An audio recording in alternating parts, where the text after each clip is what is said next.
McCarthy. Welcome to the evening show. Tonight, I have the distinct pleasure and honor of talking to you about who I feel should be president after the 2016 election. So first, we'll start off with the Democratic candidates because the Republican candidates, there's a number of them, and I think it would take a whole nother show to get through all of them. So there's only one place to start when talking about the Democratic candidate for president, and that's Hillary Clinton. I mean, she's a former senator in New York, former First Lady, former Secretary of State, and now two-time candidate for president. She has 4 fights that she's bringing into the 2016 campaign, and those are as follows. She wants to strengthen America's families, build a better economy for tomorrow, defend America's core values, and revitalize our democracy. Of course, she's married to Bill, good old Bill. Oh, come on, guys, take that down. That's no fair. He made a mistake. All right, let's see what Hillary has to say. Everyday Americans need a champion, and I want to be that champion. So you can do more than just get by. You can get ahead and stay ahead, because when families are strong, America is strong. So I'm hitting the road to earn your vote, because it's your time. And I hope you'll join me on this journey. Now, I've always said, if there's one person I want to go have a beer with after work, it would be Hillary Clinton. Super relatable president. Now, moving on to our next Democratic candidate, and this one's a wild card. And you talk about morality. It seems to me that the least that we can do as a nation which has more income and wealth inequality than any other major country on earth, a nation in which the wealthiest people are becoming phenomenally richer, while we have over 40 million people living in poverty. The very least that we could say is that nobody in America goes hungry. That, I would hope, would be the least that we could say in a civilized democratic society. Senator Sanders tells ABC News he is in. Senator Bernie Sanders of Vermont running for president. Earlier today, Vermont Senator Bernie Sanders officially announced that he will run as a Democrat for the President of the United States. I feel like Bernie Sanders is calling on Rocky kind of theme songs to pump him up for his presidency. I mean, my gosh. I feel really, really amped up now. Let's go, Bernie. See what you got, buddy. In all seriousness, though, Bernie Sanders is an independent and pretty radical senator from the state of Vermont. His ideas have been described as socialist, and he is very idealistic in his ideals when it comes to the presidency of the United States. Bernie has some of the most liberal views of any presidential candidate in least recent history. Some of his favorite quotes are, "Nobody who works 40 hours a week should be living in poverty," and "If a bank is too big to fail, it is too big to exist." So Bernie is definitely bringing his unique style to the presidential candidacy. And that's really it for the Democrats. I mean, Joe Biden has previously stated that he's not thinking about making a run, and following the tragic death of his son, Beau, I don't foresee him throwing his hat in the ring. And there's some other tiny names being thrown around, but besides Bernie and Hillary, that's really it for the Democrats.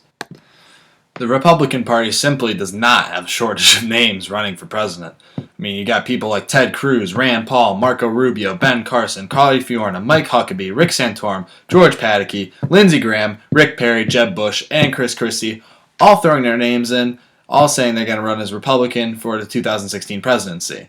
Now, I'm not a math major, but that seems like a lot of names for just one spot.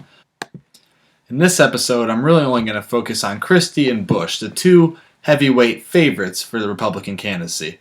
Although I will throw a shout out to Lindsey Graham, who said he will have a revolving door of sorts of first ladies in the Oval Office, saying he's going to stay a bachelor, kind of cool, might get him some votes. So you know what? You do you, Lindsey Graham. That might work for you. Let's start off with Chris Christie, the governor out of New Jersey, who is slightly Republican. With fiscal matters, he's very conservative. He says that higher taxes is the road to ruin. So fiscally, Christie is one of the most conservative people you'll find.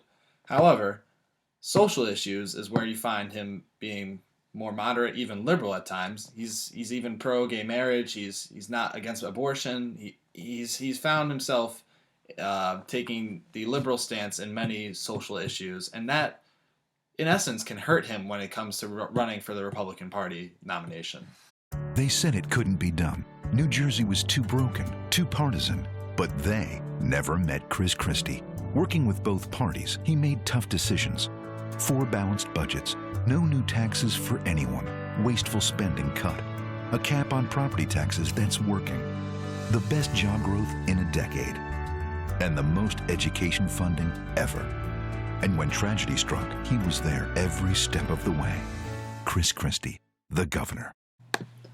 My favorite part of that whole commercial is how Chris Christie makes the governor position sound like a cool nickname, like Chris Christie, the governor.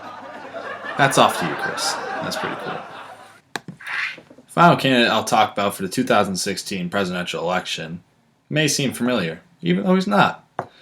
Jeb Bush, governor of Florida, son of George H.W. Bush, brother of George W. Bush, trying to be the third Bush in the White House. Bush is more conservative than Christie, yet he's still liberal on issues of immigration and education, which are 2 pretty big issues within the Republican candidacy and could cause him some trouble while trying to earn the nomination. Here's Jeb Bush, my bad, too many Bushes. Here's Jeb Bush with his thoughts. Reminded me that in spite of what appears to be the case here in this current environment in Washington, you can do big things if you set the stage in a campaign and then move forward. So one of the things I am going to do as I go through this process is release all my emails and write an ebook, which has been kind of fun to go back and to think about this and remind myself that if you run with big ideas and then you're true to those ideas and get a chance to serve and implement them and do it with passion and conviction, you can move the needle. So, I've been through 4 candidates. I think the 4 most likely to possibly receive the approval from their party and then move on to possibly reach the role of president.